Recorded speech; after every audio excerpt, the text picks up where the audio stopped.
seen what happened in the last days in Afghanistan. Are you worried about Afghanistan? Extremely worried. The reason is that what we hoped was a political settlement would take place. The political settlement is looking difficult right now. And it's looking difficult right now because the Taliban are refusing, and we tried. I tried to persuade the Taliban. This is months back, 3 or 4 months back. The Taliban senior leadership came here and we tried to persuade them to come to some sort of a political settlement. The only thing that would stop Afghanistan from descending into anarchy is a political settlement. But unfortunately, the Taliban, when they were here, they felt that they refused to talk to Ashraf Ghani. Their condition is that as long as Ashraf Ghani is there, we are not going to talk to the Afghan government. And here I want to say that in 2019, when Pakistan persuaded Taliban to start talking to the Americans, I suggested that there should be, before the presidential election, there should be an interim government so that, the elections would be inclusive. But unfortunately, the Afghan government was very critical about this remark about there being an interim political system. And they went ahead with the elections and President Ghani got elected. So that's number one worry. Number two is refugees. We already have 3 million refugees in Pakistan, Afghan refugees. 3 million registered. We think there are over about 500,000 more than that. So last thing we want, our economy is just recovering. We do not want another inflow of refugees. And number three is that, we have now great plans of our connectivity right into Central Asia through Afghanistan. I just went to Tashkent to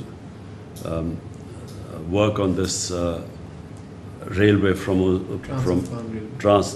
Uzbekistan connecting through Afghanistan, through Mazar Sharif and into Pakistan, which would connect this whole area.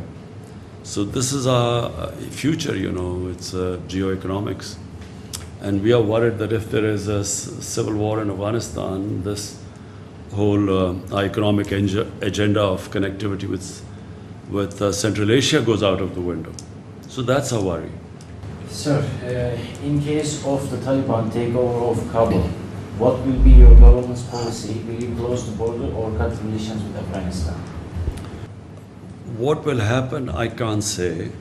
But what Pakistan wants is Pakistan will deal with any government that is elected or selected by the people of Afghanistan. So whoever people of Afghanistan, the government they feel represents them, Pakistan will work with them, whichever that government is. What would a Taliban takeover mean for Pakistan? Taliban takeover depends what sort of a Taliban takeover it is. If it is a Taliban takeover which becomes inclusive with other players and, it includes, it will be the best thing for Afghanistan if it is an inclusive government. But if it is, exclusive government with fighting going all over Afghanistan, we believe that if the Taliban try and form an exclusive government through military takeover, this will mean a protracted civil war. But it's not an exclusive thing. Even CPEC for us is we've invited all the countries, Europeans, any country can join us in this. Pakistan's main concern now is economics. Our real concentration is now to lift, we have 220 million people. My main job is to look at their well-being, lift people out of poverty.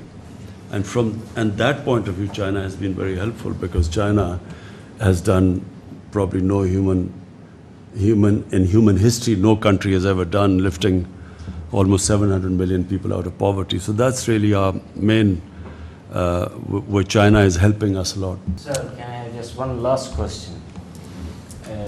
Turkish President Recep Tayyip Erdogan has proposed to involve Pakistan and Hungary to protect and run Kabul's international airport, following the withdrawal of other NATO-led foreign troops.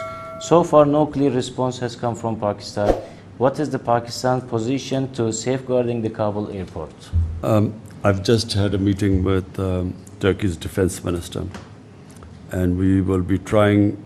The best thing is for Turkey and the Taliban to have a face-to-face dialogue, so both can talk about the reason why that the Kabul airport has to be secured. And so we will be talking to the Taliban to use our influence for them to have a face-to-face talk with Turkey.